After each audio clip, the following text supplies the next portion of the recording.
भाई और बहनों, मातृशक्ति को नमन। बड़ा आनंद आ रहा है, आनंद की वर्षा हो रही है, क्योंकि जो अनुभूत सत्य बताया जाता है वो आनंद देता है, लेकिन आनंद प्रदाता चाहिए, अनुभूति बताने वाला चाहिए, अनुभवी वाणी बताने वाला चाहिए। तो ऐसे अनुभवी पुरुष कमलेशानंद जी हमारे समक्ष स्टूडियो में विराजमान है और हमारे निवेदन पर आप अहमदाबाद से पधारे हैं। आप सभी की तरफ से मैं उनको कृतज्ञता ज्ञापित करता हूँ। जय सच्चिदानंद। जय सच्चिदानंद। स्वामी जी, दादा भगवान का दर्शन बहुत विस्तृत है। पिछले एपिसोड में हमने दादा भगवान की फिलॉसफी के बारे में बात की, 5 आज्ञा के बारे में बात की, और ये एपिसोड जो है हम उनके 5 व्यवहारिक सूत्र जो कि व्यवहार जगत में अचूक कहे जाते हैं, और यहाँ तक कहा जाता है कि उन 5 सूत्रों को जैसे 5 आज्ञा दार्शनिक रूप से है, साधना की दृष्टि से है, निश्चय जगत की दृष्टि से है, उसी तरह से 5 सूत्र व्यवहार जगत में है। हम व्यवहार जगत में बहुत ज्यादा जीते हैं, निश्चय जगत में बहुत कम समय जीते हैं। तो 5 सूत्र उन्होंने बहुत सुंदर सुंदर दिए। पहला सूत्र है कि जगत निर्दोष, दूसरा टकराव टालिए, तीसरा एडजस्ट एवरीवेयर।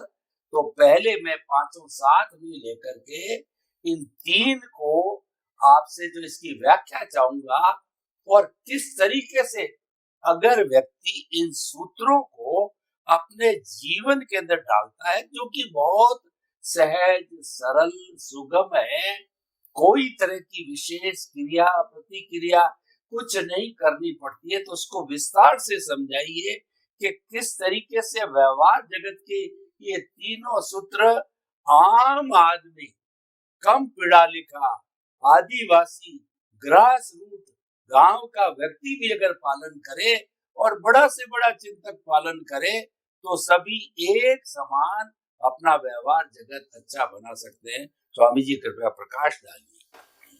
प्रश्न के लिए धन्यवाद।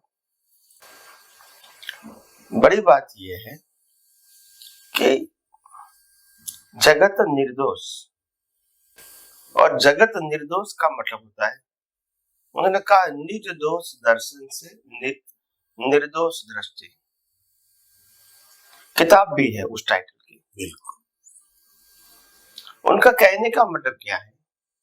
हमारा पूरा जीवन और जीवन की हर परिस्थितियों के लिए केवल हम ही जिम्मेदार हैं, सामने वाला नहीं है। आम तौर पे आम इंसान कोई भी परिस्थिति में अगर कठिनाइयां आती है तो वो सामने वाले व्यक्ति और परिस्थितियों के ऊपर दोषारोपण करते हैं, और इसीलिए उनकी दृष्टि भी दोषित हो जाती है। तो ज्ञानी ने बताया कि दोष किसी का नहीं है, दोष हमारा है। हमारा का मतलब हमारे कर्म का दोष है, हमारा का मतलब ये शरीर का दोष नहीं है। परंतु हमारा का मतलब आम लोग समझ नहीं पाए। हमारा का मतलब ये शरीर का दोष है, और शरीर का दोष है तो शरीर को कहो माफी मांगे, मगर उनका दोष ही नहीं है।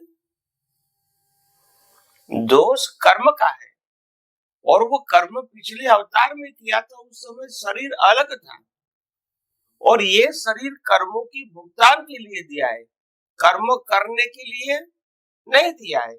इसलिए जो कुछ क्रिया फल स्वरूप हो रही है उसमें यह क्रिया शरीर तो जिम्मेदार नहीं है। तो कहने का मतलब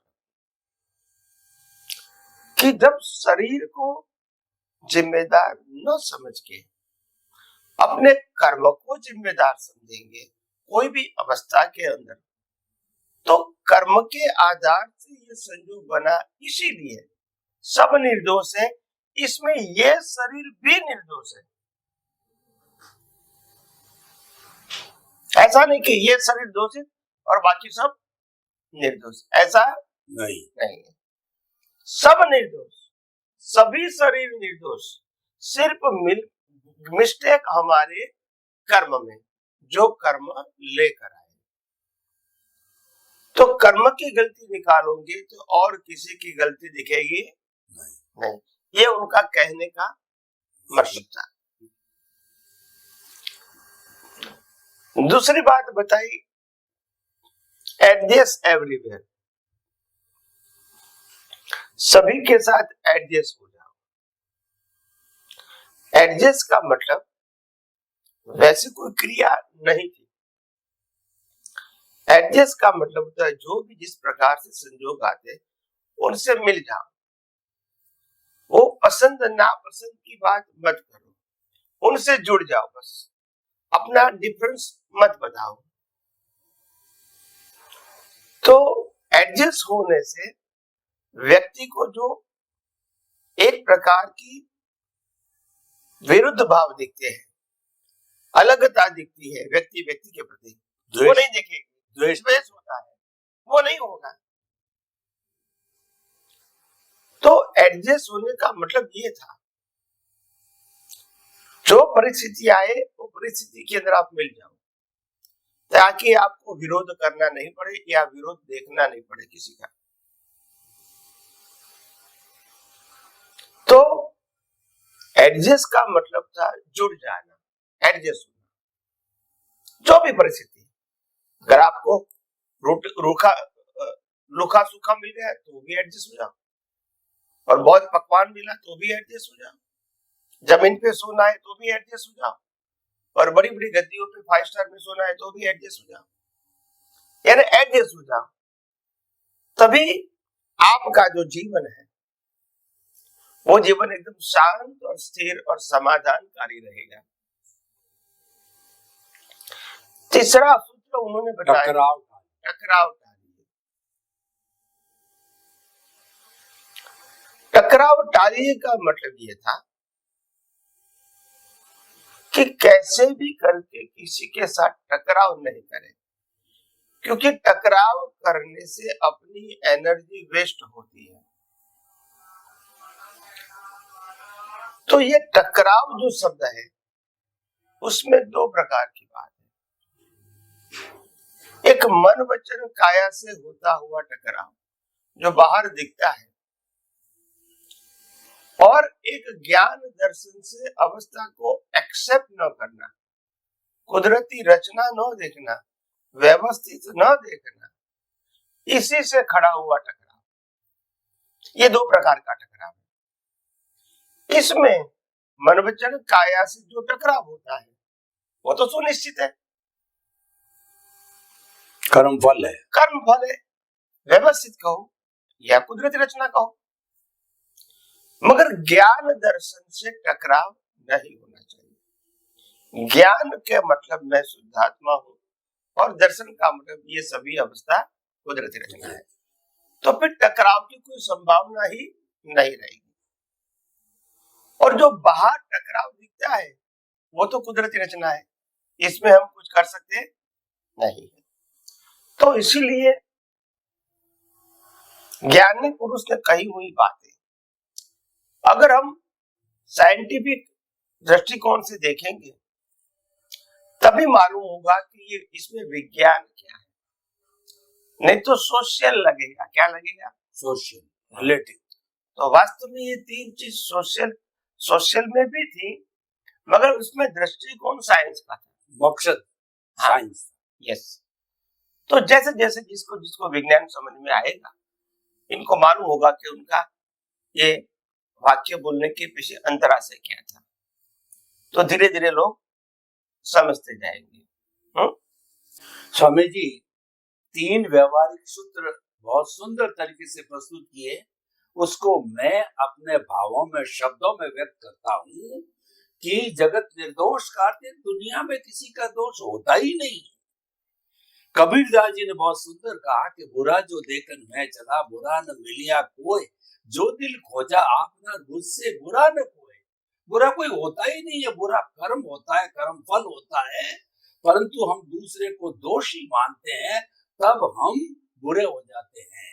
और टकराव टालिए, कितना सुंदर सूत्र है।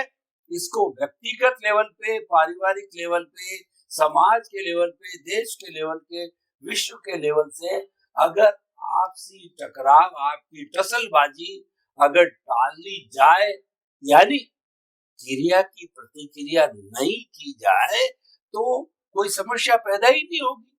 सारी समस्या तो प्रतिक्रिया ही है उसकी जड़। और तीसरा एडजस्ट एवरी है, तो अति उत्तम सूत्र है।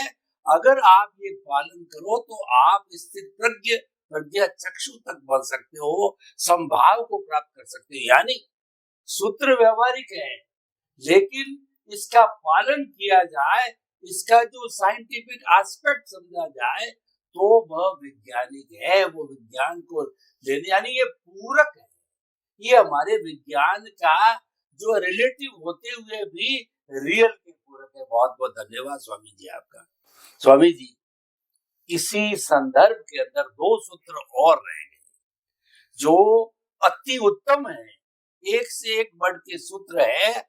और मैं तो यहाँ तक कहना चाहूंगा कि अगर यूएनओ इन 5 सूत्रों को व्यवहारिक दृष्टि से अंतरराष्ट्रीय स्तर पर लागू करे, तो निश्चित रूप से पूरे विश्व के अंदर वसुधैव कुटुंबकम और शांति, पंचशील और अहिंसा की भावना पैदा हो सकती है। वो है, अब 2 सूत्र की और बात मैं आपसे व्याख्या चाहूंगा। भुगते उसकी भूल और हुआ सो न्याय। कृपया इन दोनों को व्यवहार और साइंटिफिक पक्ष जो है अध्यात्म विज्ञान की दृष्टि से जोड़ करके आप बताइए। प्रश्न के लिए धन्यवाद। हुआ सो न्याय, हुआ सो न्याय में ज्ञानी पुरुष दादा भगवान ये कहना चाहते हैं कि दुनिया में न्याय करने वाली तो कुदरत है, और कुदरत हमको संजोग देती है। फिर वो संजोग में हम न्याय करने वाले कौन? ये संजोग सही है कि नहीं है, ये हमने किया, सामने वाले ने किया, वो सही है कि नहीं है, अधिकार क्षेत्र में नहीं है। तो जो बनता है उसको स्वीकार कर लो। हुआ सो न्याय, हुआ वही न्याय। भी राम को वनवास जाना पड़ा, वही न्याय। राम की सीता उठा के ले गए, वही न्याय। और अगर रावण नहीं माना तो युद्ध करना पड़ा, वही न्याय। अभी उसमें कहेंगे ये गलत है, सही है, तो फिर आप कौन न्याय करने वाले हैं? जो कुदरत न्याय करते हैं वो एग्जैक्ट करते हैं कानून के मुताबिक। आप आपके व्यू पॉइंट से अलग बता सकते हैं, मगर जो न्याय हुआ वो करेक्ट है। इससे करेक्ट कोई न्याय हो सकता नहीं है। तो हुआ सो न्याय का मतलब होता है जन्म से मौत तक, मन वचन काया से जो कुछ भी हो रहा है, इसको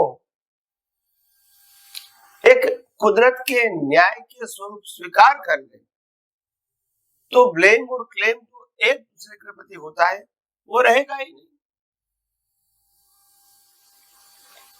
तो ये एक दूसरे के प्रति जो वैर भावना होती है, द्वेष भावना होती है, एक दूसरे के ऊपर जिम्मेदारी डाल देते हैं, इसको मिटाने के लिए हुआ सो न्याय, वो सूत्र ज्ञानी पुरुष दादा भगवान ने दिया।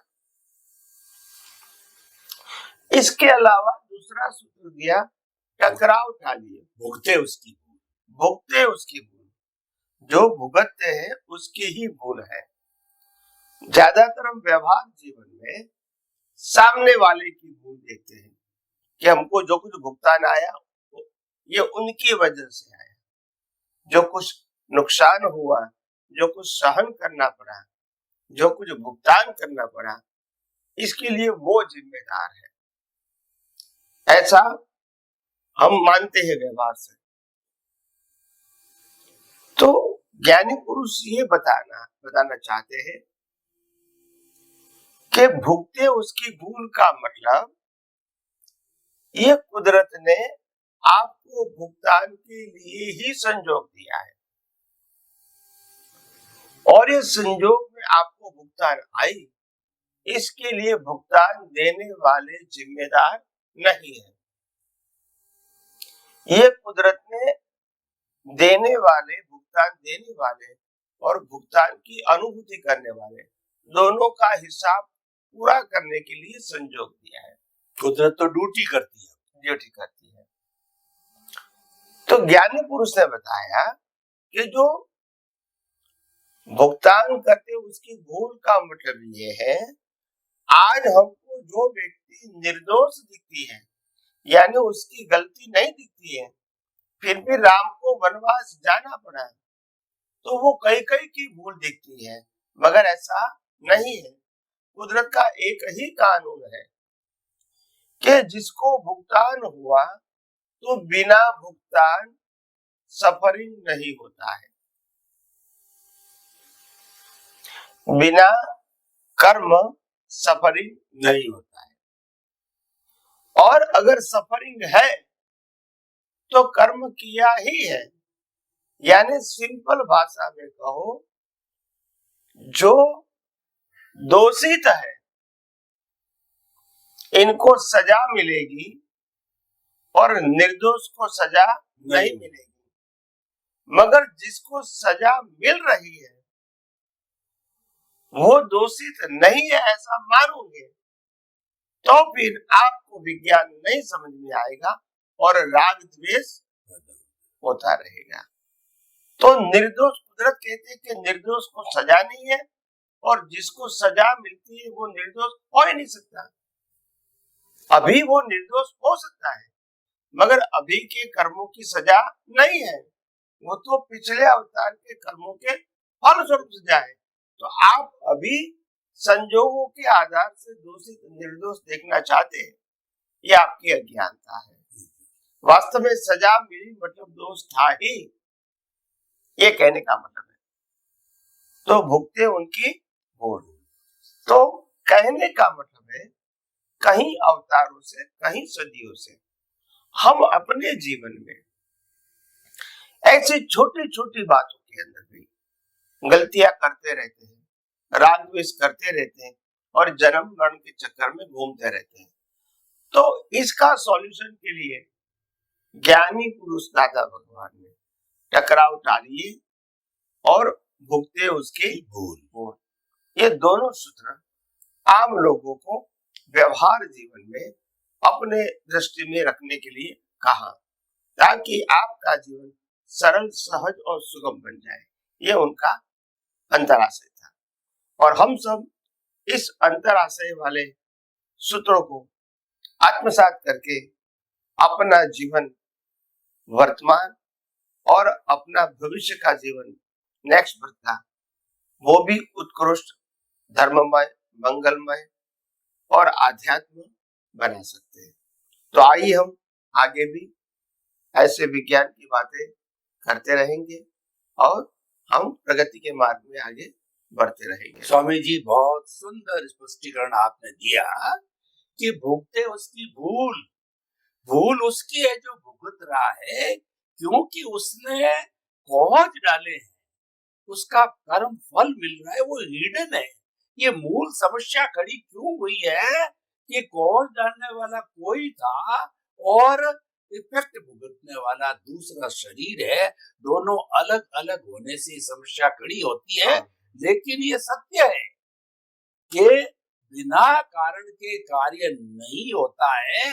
पिछले जन्म में कौज डाल के आया है कोई, और इस जन्म में आपकी इफेक्ट बॉडी उसको भुगत रही है, और ये वास्तव में सत्य है। और साइंटिफिक दृष्टि से देखें, विज्ञान की दृष्टि से देखें, तो ये सब कुदरत करवाती है, और कुदरत ही साइंस के अंदर सर्वोपरि है, परमात्मा ही सर्वोपरि है। तो कोई चैलेंज करने वाली बात है ही नहीं है। इसलिए भुगते उसकी भूल एकदम निरापद है और ये ग्रहण करने योग्य है। अगला है कि हुआ सो न्याय। देखिए, ये जितने भी मैन मेड, जो जितने भी आज कोर्ट बने हैं, ये जज है, वकील है, एविडेंसेज है और प्रूफ के आधार पर देती है, उसमें गलती होने की पूर्ण गुंजाइश है। लेकिन साइंटिफिक कुदरत देती है, उसमें भूल की संभावना है ही नहीं, तो मोस्ट साइंटिफिक उसको एक्सेप्ट करना चाहिए। और क्यों इतने बड़े झंझट से हम जो है उसके अंदर भी इन्वॉल्व हो। तो स्वामी जी आपका बहुत बहुत धन्यवाद, आपके प्रति कृतज्ञता। जय सच्चिदानंद। जय सच्चिदानंद।